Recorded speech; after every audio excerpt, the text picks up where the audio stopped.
Meeting at 7 p.m. Please rise for the pledge of allegiance. I pledge allegiance to the flag of the United States of America and to the republic for which it stands, one nation under God, indivisible, with liberty and justice for all. Okay, roll call please, Carol. Steve Beardsley, Present. Mike Bright, Present. Brant Fuller, Present. Joe Palmer, Present. Megan Sheets, Present. Clarence Worthen, Present. Eric Woods.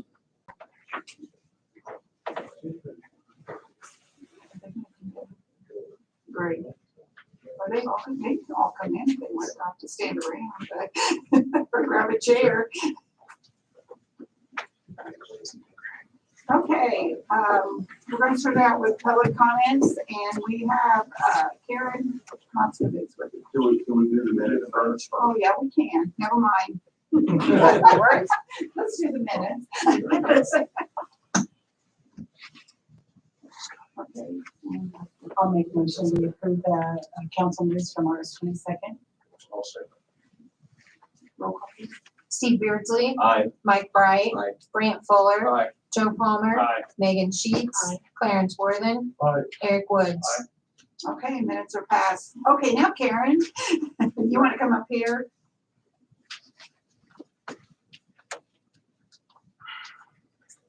My name's Karen Moskowitz. I would like to talk about the animal ordinances or lack thereof. This I recently came across a situation where there were, just down the street from me, where there were 17 cats in an 8x8 cage. One little tarp over one part of that section. We did call the Humane Society, we called them 2 different times. We were told both times that there wasn't anything they can do, that this had been a hoarding situation, that this guy had moved to this new location and he had downsized. And they said that the ordinance, which I looked up and I can't find, says that you're allowed to have 37 cats. And as far as dogs go, you're allowed to have 8 dogs. Well, I can't find that in our ordinances anywhere, so I don't know where that came from. Is that written down? Is that something that we need to look into? Personal opinion, that's way too many. That's just the way I feel. The ordinance that I saw said that you could have a 32 square foot pen from what our ordinance says. Our ordinances are like this big when it comes to animals. There's not hardly anything written down, and there's so many things that should be. Being in the animals that I've worked with for the last 20-some years, and I've seen a lot of different things. I've worked at the Humane Society, I've been on the board, I trained, and I've done all kinds of stuff. So, in my opinion, I think that needs to be taken care of. I have talked to Don, and it sounds like maybe we are going to move forward in that direction, which is absolutely wonderful. In the ordinance that stands right now, the 32 square foot cage, how many animals are supposed to be in that cage? When I took the picture of the animals in that cage, there were 17 cats in this cage. 17. Not including the cats he has in the house.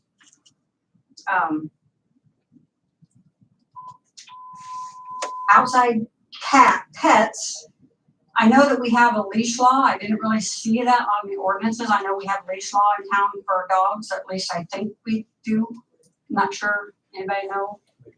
We do. Okay. Which I understand, and it should be, absolutely. I 100% agree with that. But a lot of people have outside pet cats, and they're just kind of all over the place. And they come into your yard and they spray on your porch, and you're all over, and they tease your dogs. So what's going to happen if my dog happens to get off my porch? The other day that happened. Luckily the cat got away. But what would have happened if my dog would have killed that cat? It would have been my fault. So as far as outdoor cats, in my opinion, just again, my opinion, they should be contained. That's just opinion. I mean, a cat is, if you're going to keep it as a pet and you keep it bedded and everything else, then you should take responsibility of that animal. I think that we need to think ahead and not backwards as far as the ordinances go. I know that, when I was talking to Don, he was talking about Carmel, and he was showing me a little bit about what they have as far as the process and everything, and it's actually amazing what they have. I know it's hard to reinforce. I know finding a budget to do something like that is going to be a little bit difficult, but I think it's very, very important. Right now, we have a major feral cat problem, really down by us in Manor and everywhere else. A lot of people drop off cats at the Humane Society, and then they just roam all over the place because they have to have territories, and you can't have too many in a territory. So some of them stay there, some of them move on. So in our area right now, we probably have at least 20 feral cats that are just roaming. And I think that's a big issue. I know that we got rid of the trap, neuter, and release program a while back. I think it should be brought back. That's what I have. So I would like to see the ordinances with the animals. I talked with Don today after he met with you, and I asked him to get his committee together, the Councilmatic. So I'm asking that you would get together with him, look at the ordinances that we now have in place, and then look towards, what we can do to make them Well, more. at one time, somewhere on the books was 4 was the max, 5 created a kennel. At that point, they had to apply I for a remember kennel that, license. Yes, I remember. Then we got into, and I think Clarence will remember this, we got into it one time on cages outside in the wintertime, and it specified the size of the cage per animal. But I'd have to go back and look at that. So, but there's got to be some either ordinances from us or the state somewhere that specifies that information. What I looked at, I looked all over the place trying to find Indiana, and basically it's county by county. But what most counties do are 3 and 3, which that's a little tight to me. I know a lot of people love their animals, and I have had myself 4 dogs, and I can take care of 4 dogs, and I don't have a problem with that. Some people cannot. So it's a fine line to walk. I understand that, but it is a line that we do need to walk. I gave Don my times, my days, so I was gonna give Clarence here after the meeting and Okay, try to set up. Yeah, I'm gonna sit down with the committee, with Don, and see what we can come up with. As far as Moving the forward. smell goes, I walk every morning, and I come really close, just 3 doors down, and I can smell those cats.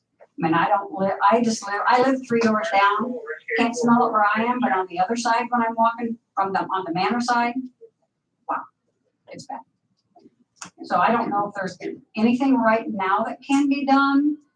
I don't know where that comes from. If, Humane Society, I know that they don't really do a lot with cats anymore. So I don't know where that comes from, but something needs to be done. And this is a hoarding situation. Don, Mayor, we had met with the owner of the cats, and what I asked him to do was to make sure that he had the cage cleaned up, because that's where a lot of the odor seemed to be coming from. I went back last Friday morning. There was no odor. He had done his job as far as cleaning up the cage. I did not go on the side of the house that she is talking about. I came up on the south side, and I didn't smell anything when I was at the cage like I did 3 or 4 days before that.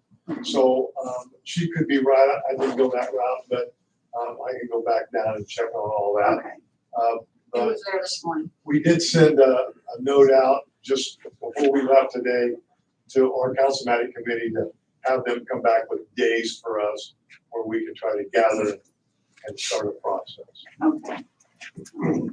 And we have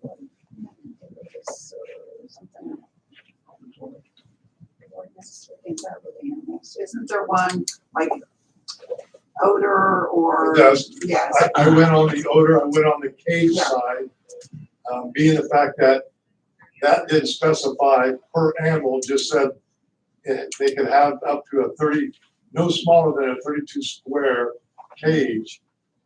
So it didn't specify per animal. But where we attacked was the odor that it was producing, and the fact that there was a lot of waste on the ground from the cats. He said that he cleans it up on a regular basis. And I just thought he needed to do a little better job, get the smell. When I went back on Friday, there was none around the cage. So we kind of closed the book on it for right now, but I can go back in the morning and check. Yeah, go back and check again and see. Did you guys happen to notice what the general condition of the cats were, health wise? I actually took a picture of them. They look okay. Yeah. I mean, as far as that goes, I can't say they look healthy. They look okay. I mean, I'd have to get closer to look at that, but 17 cats in one cage, that's not healthy. Now, when I was down there on Friday, there was 12, which seemed to be a lot for the size as an 8x8 cage. But per ordinance, it's doesn't specify. So It's about 6 foot tall, probably. yeah, I'd say about 6 foot tall. So let's get the committee together, me, So just send Mike. my text. Joe, Clarence? Yeah. Okay, and then Don, myself, let's sit down, let's meet and see what we can do moving forward as far as the ordinance and how we can address that. Okay, thank you, Karen.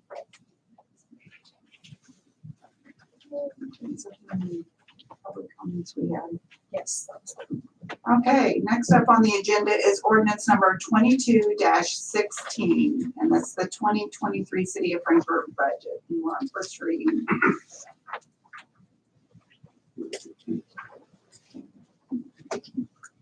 Like it read by Make a title. motion to read by title only. Second.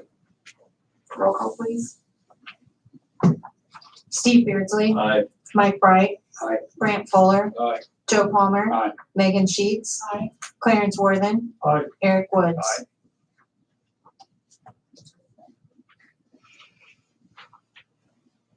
Ordinance or resolution for appropriations and tax rates, ordinance number 22-16. I'll move to pass ordinance 22-16 on first read. Second. Roll call, please. Steve Beardsley. Aye. Mike Bright. Aye. Brant Fuller. Aye. Joe Palmer. Aye. Megan Sheets. Aye. Clarence Worthen. Aye. Eric Woods. Aye. Okay, ordinance number 22-16 passes on first reading. And I think that Carol's gonna go ahead and get this ready for public, or put on gateway, correct? Correct. Okay, if everyone's okay with that. We can always lower this, but we cannot raise it once it's made public, so I just want you to be aware of that. Okay, next we have ordinance number 22-17. It's the 2023 salary ordinance. It's for the appointed officials. Yeah, I'll make a motion to read by title only. Second. Roll call, please. Steve Beardsley. Aye. Mike Bright. Aye. Brant Fuller. Aye. Joe Palmer. Aye. Megan Sheets. Aye. Clarence Worthen. Aye. Eric Woods. Aye. City of Frankfurt Common Council Ordinance number 22-17, an ordinance setting the salaries and hourly wages for employees of the civil city of Frankfurt, Indiana. Did you want to make note on that change? We did have a change from what she sent out. Earlier today, you received via email the draft copy of this ordinance, and then we had one change to the police lieutenant line. It's highlighted on the copy that you have in front of you. And this is so that we keep the fire department, police department equal on the wages. Just want to make sure that we get that done. I'll make the motion, we pass ordinance 22-17 on first reading. I'll second. Roll call, please. Steve Beardsley. Aye. Mike Bright. Aye. Brant Fuller. Aye. Joe Palmer. Aye. Megan Sheets. Aye. Clarence Worthen. Aye. Eric Woods. Okay, ordinance number 22-17 passes on first reading. don't have anything to say. We had a lot of people here today, so. Okay, next is ordinance number 22-18. Oh, okay, yes. I'd like to thank the city council and you and for all your support for the fire department at this time. Thank you. It's our pleasure. We appreciate all the city employees. We know you all work hard.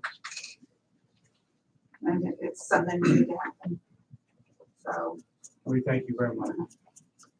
and thank you guys for all that you do. And like you said, Mike, all of our city employees, you know, it's important to us that we have salaries that are, you know, comparable to other areas. We want to keep you here. It's important that we keep you here as our employees. And so it's not only that, but we care about you. We want you to know that we support you. So try to keep our benefits, our salaries in line so that you wouldn't work here. You're happy to be an employee of the city of Frankfurt. I just like it a little bit, you know. I just completed my 44th year at the city of Frankfurt, so I love it. I wouldn't want to work anywhere else. So I hope you guys can stay that long too.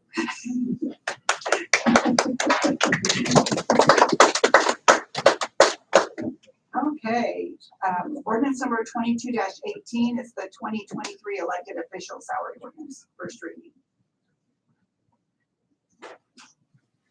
Move to read by title only. Second. I heard Mike first. Thank you. That's okay. I like to get in there once in a while. Roll call, please. Steve Beardsley. Aye. Mike Bright. Aye. Brant Fuller. Aye. Joe Palmer. Aye. Megan Sheets. Aye. Clarence Worthen. Aye. Eric Woods. City of Frankfurt Common Council Ordinance number 22-18, an ordinance establishing the salaries of the elected officials of the city of Frankfurt, Indiana.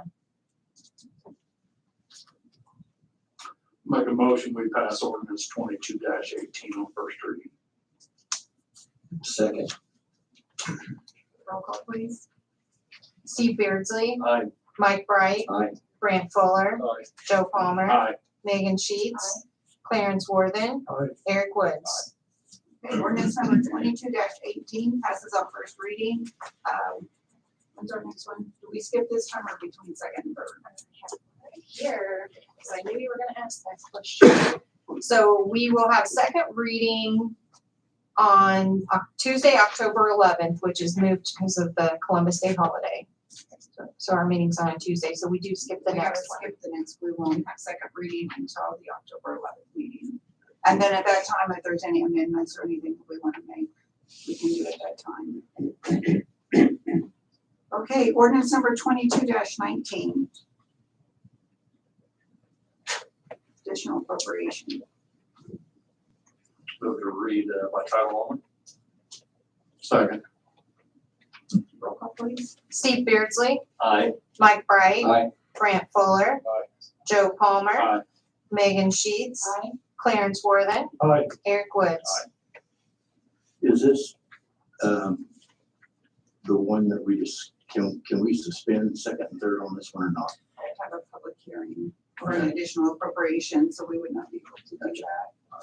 Second reading, you can do that. Yeah, the second one you can. After the public hearing. Gotcha. Additional appropriation ordinance number 22-19.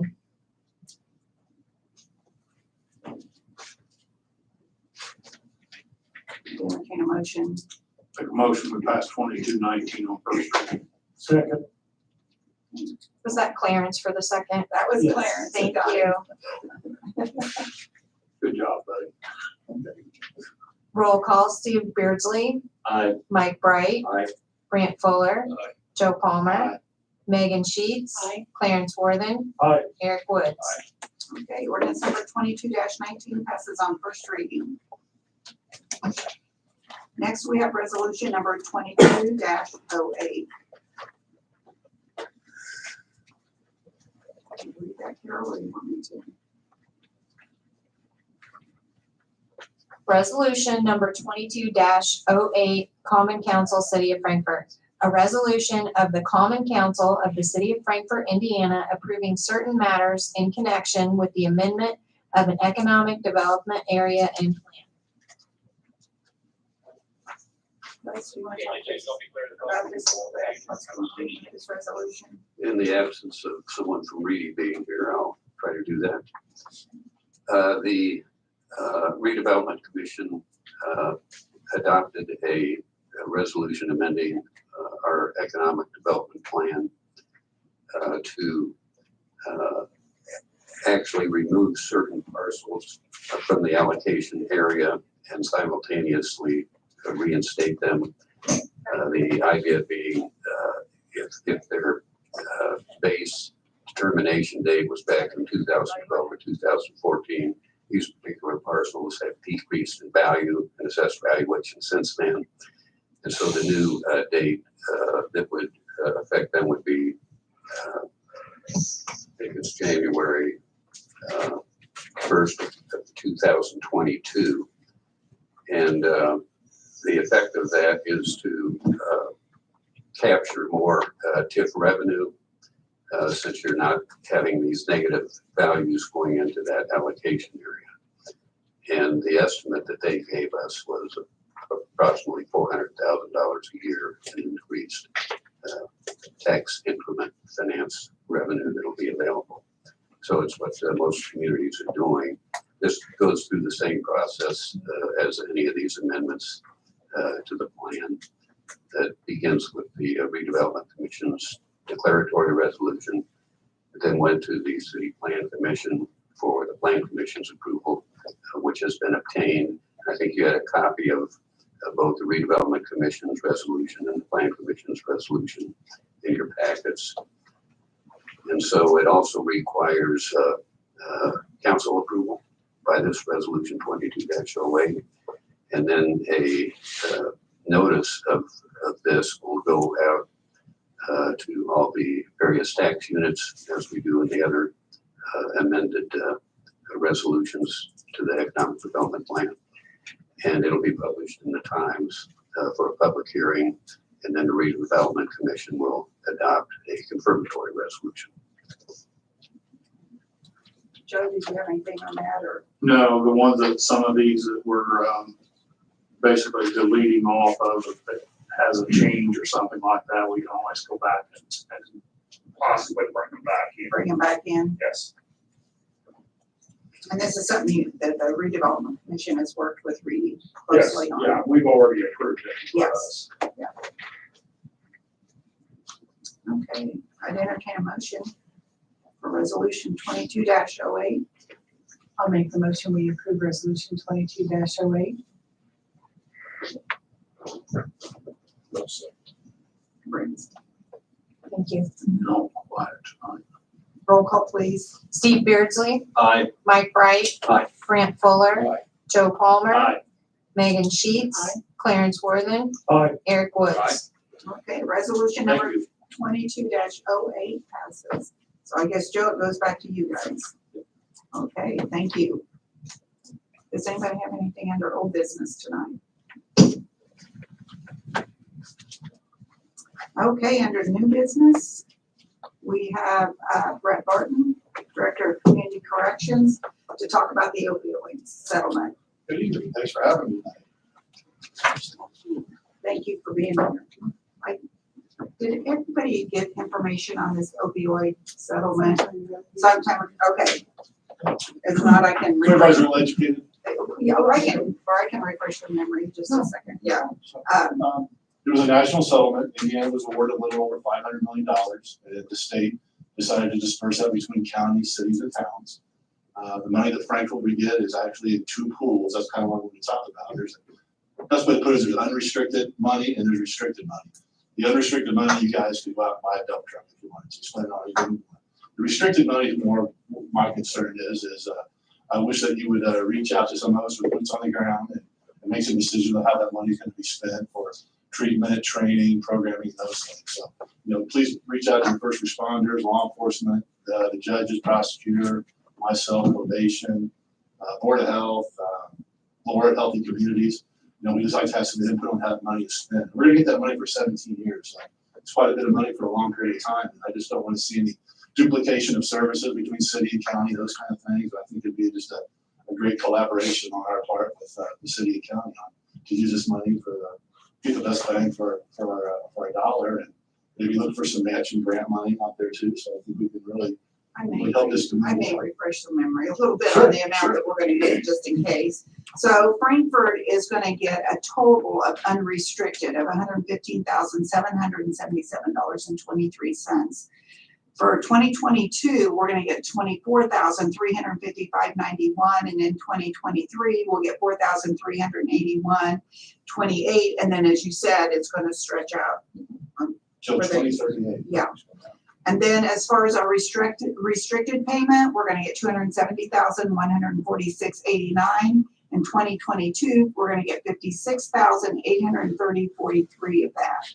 And then, in 2023, we'll get $10,222.99. And then, as he said, it'll be stretched out then over the next few years. But you could probably tell them a little bit about the restricted, what it can be used for and Sure, not, and this is what all your a few ideas things, were. but, you know, it's basically around, training, treatment, and programming.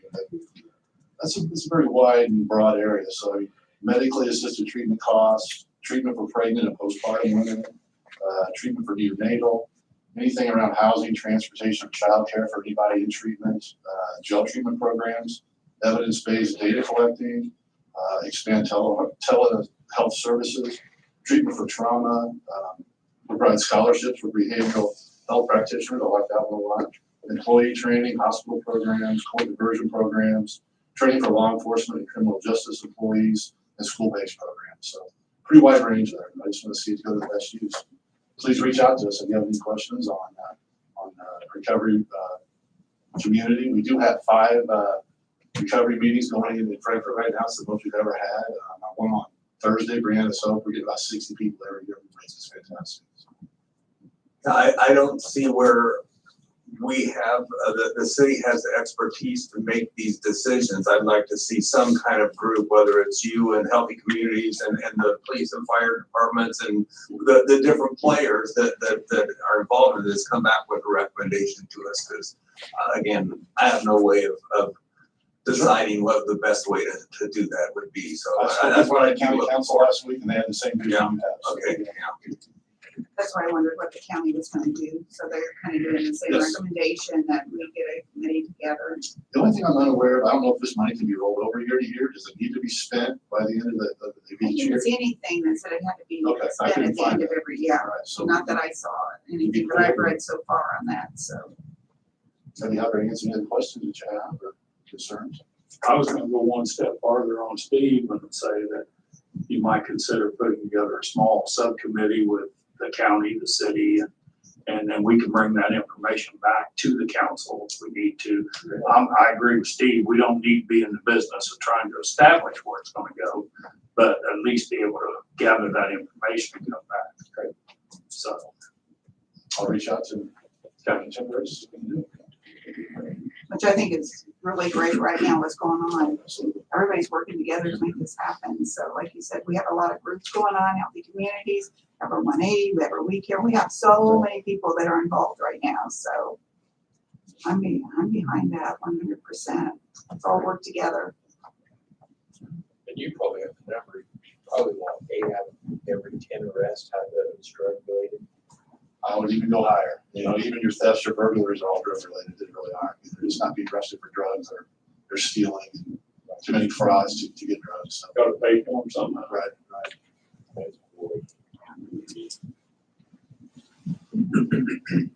So thank you, Les, for your work on this. Les, we've got ours ready for the city on our side, so thank you.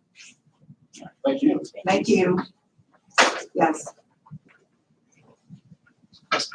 Mayor, I know, excuse me, I'm not on the agenda, but this morning, before I got up this morning, I got to thinking about the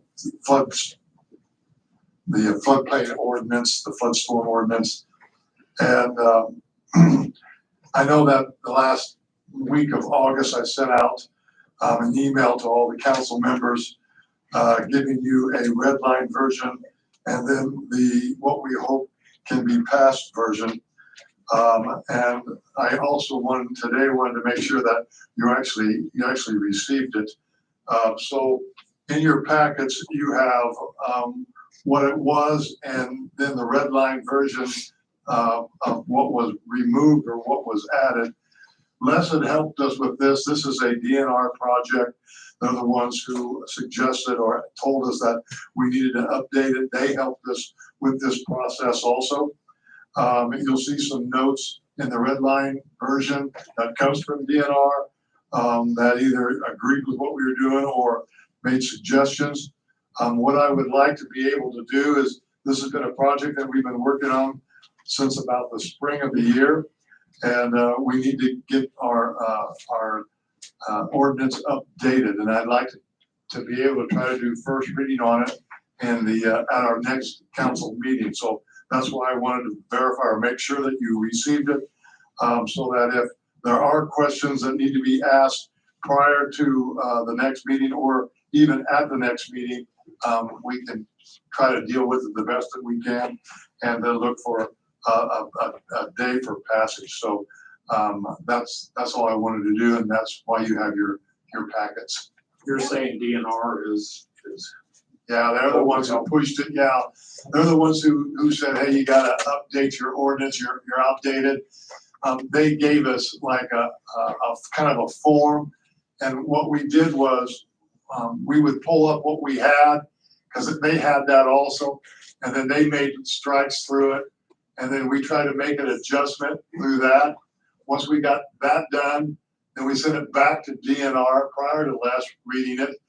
They sent it back a second time. That's when we got Les involved with it, then, because then the wordings were there. So Les sat down with us and made adjustments. We sent that back to them. They then had a few more adjustments made, and so you have the packets, and I just gave Les the packet. the only reason I was asking was in the past, DNR would establish where it's at, what it is, and then we would just adapt or adopt whatever they sent to us to go that way. That's why I was asking. Yeah, a lot of it is just updated verbiage and removal of things that are no longer being used is basically what it is. But I wanted to make sure you had both forms. Did they give us a deadline on this then, or? They didn't, just but want us to get it done? yeah, we just need to get it done. I actually sent a letter back to them and they didn't respond to me either, so I don't know. I just want to try to get it passed if we can before the end of the year. Anybody have any other questions? So moved. It goes pretty quick. Okay. Thank you, everyone, for coming this evening. I was to adjourn. In case- Hi, everybody.